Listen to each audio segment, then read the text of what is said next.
అందరికీ నమస్కారం. ఎందుకంటే మీరంతా వయసు ఎక్కిన వాళ్ళు, నేను వయసు 15 మాత్రమే నా వయసు. కాబట్టి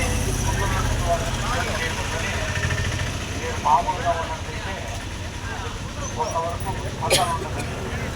మనము కొంతవరకు శరీరాన్ని ఈ యొక్క సమాజ వైపు కోసిన బాధ్యత. కాబట్టి మొట్టమొదటి మన స్లోగన్ ఏమంటే కార్మికుల ఐక్యత వర్తిల్లాలని పెట్టిన తర్వాత మనలో కొంత రక్తం పోతుంది. ఈ బీపీ రాదని రక్తం వేడిగా పెరిగేదానికి అవకాశం ఉంటుంది. కాబట్టి మొట్టమొదటి ఆ స్లోగన్తో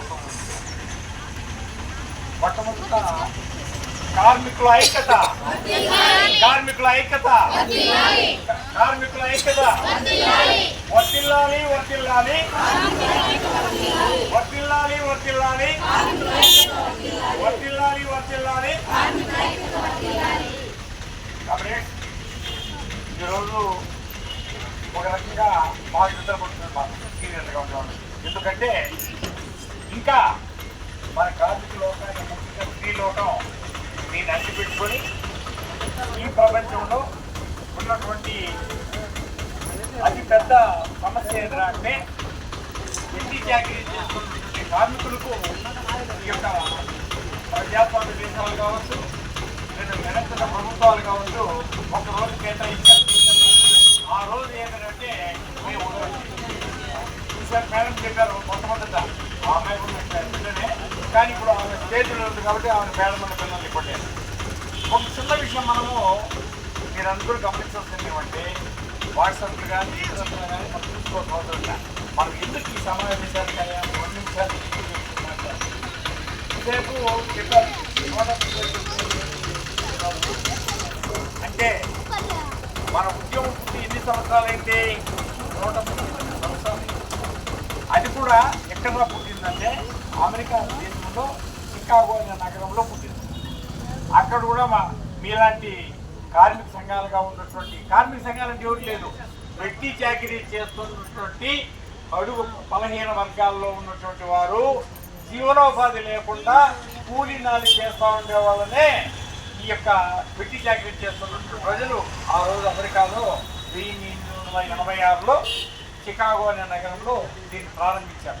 వాళ్ళు పనిచేసింది అడిగింది ఏమైనా ఆ ప్రభుత్వాన్ని ఏమైనా కొంచెం కోరికలంటే కాదు, అయ్యా దినానికి 24 గంటలు ఉంటే మేము 8 గంటలు మాత్రం పనిచేయగలుగుతాం. దానిపైన మాకు శారీరకంగా, మానసికంగా, కుటుంబ పరంగా మా పిల్లలు, భర్త ఇతరులతో ఉండేయడం వల్ల మాకు 8 గంటలకే కేటాయించాలని ఒకే నినాదంతో ఈ యొక్క మేడేకి సంబంధించినటువంటి ఉద్యమం ఆ చికాగో నగరంలో ప్రారంభమైతే 86 నుంచి 89 వరకు అనేక రకాలైన హింసలు పెట్టారు అక్కడ. ఆ రోజు అనుకున్నది ఏమంటే చికాగో నగరంలో ఇది ఈ నగరానికి మాత్రమే పరిమితం, లేకపోతే ఈ అమెరికా దేశానికి మాత్రమే పరిమితం అవుతుంది, కానీ ప్రపంచ దేశాలకంతా పరిమితం అవుతుందని వాళ్ళు ఊహించారు. మీరు బాగా ఆలోచించేయండి.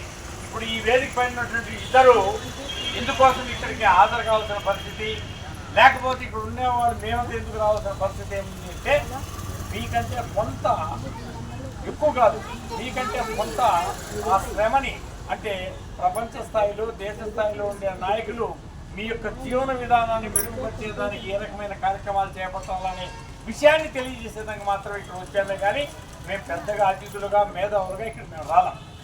ఆ రకంగా 86లో ప్రారంభం 1886 అంటే 139 సంవత్సరాలు అయింది. ఆ విధంగా ప్రారంభమైంది మన దేశంలో మొట్టమొదటి ప్రారంభం కాల. మొట్టమొదటి ఆఫ్రికా దేశము, అమెరికా, యూరోప్ దేశాలు, జపాన్, జర్మనీ ఈ యొక్క నిరంకుశ ప్రభుత్వాలు ఎక్కడైతే ఉన్నాయో, నిరంకుశ రాజులు, నిరంకుశ ప్రభువులు ఎక్కడైతే ఉన్నారో ఆ దేశాల్లో ఈ యొక్క అణగారినటువంటి బడుగు బలహీన వర్గాలుగా ఆర్థికంగా చిన్నాభిన్నమైనటువంటి ప్రజల యొక్క శక్తిని దోపిడీ చేస్తున్నటువంటి దేశాల్లో ప్రారంభమైంది. అక్కడి నుంచి ప్రారంభమై చివరికి ఈ రోజుకి ఏమైతుంటే ప్రపంచ దేశాలంతా కూడా మేడే జరపాలని చెప్పన్నా.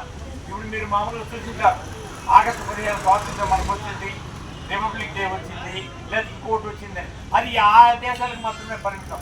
కానీ ఈరోజు ముఖ్యంగా మీ యొక్క కార్యక్రమాలు నిర్వహించేదానికోసం ప్రపంచంలో ఉన్నటువంటి కార్మికులంతా ఐక్యంగా మీ యొక్క రోజుని వర్ధిల్లాలని చెప్పని మన యొక్క కార్మికుల యొక్క ఐక్యత ఎంత ఉంది చెప్పండి. మీరు అవసరం ఆలోచన చేస్తే ఇది